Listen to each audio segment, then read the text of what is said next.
Bonjour à toutes et à tous, bienvenue dans le jardin des plantes sauvages du Conservatoire botanique de Bailleul. Je suis Nathan, éducateur nature. Donc on se trouve sur la parcelle des Papaveracées, la famille des coquelicots, des pavots par exemple. Aujourd'hui on va parler de quelques espèces qu'on retrouve à l'état sauvage dans la région.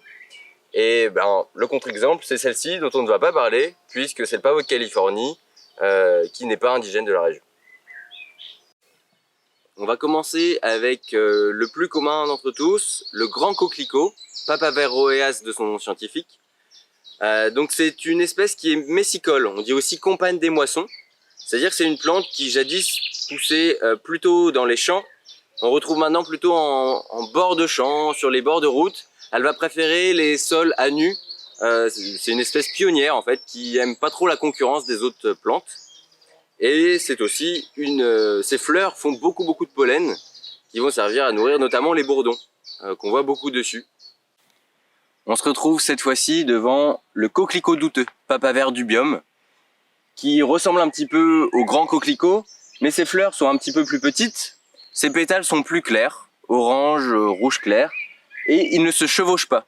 Voilà, c'est des critères de reconnaissance. Et on a aussi la capsule, donc le fruit du coquelicot douteux qui est plus allongé que celui du grand coquelicot.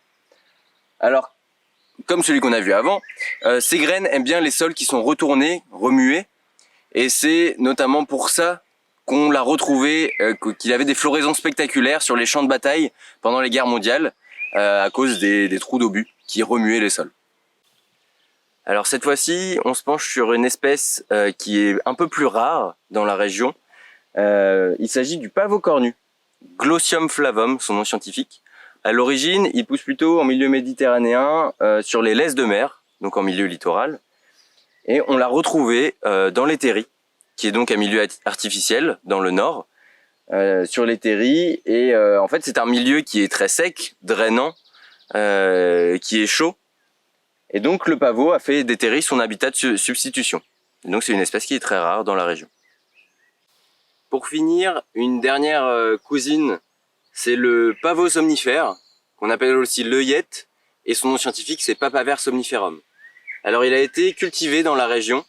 À l'époque, on le cultivait pour ses graines qu'on appelait les œillettes, justement, qu'on pouvait consommer, et aussi pour sa résine, avec laquelle on peut produire des opiacés. Alors je viens de vous présenter quelques espèces de la famille des Papaveracées qui poussent à l'état sauvage dans la région des Hauts-de-France. Il y en a d'autres. Si vous voulez venir les découvrir, c'est la pleine floraison en ce moment dans le jardin. Vous retrouverez toutes les horaires d'ouverture sur le site internet. On est ouvert du lundi au vendredi.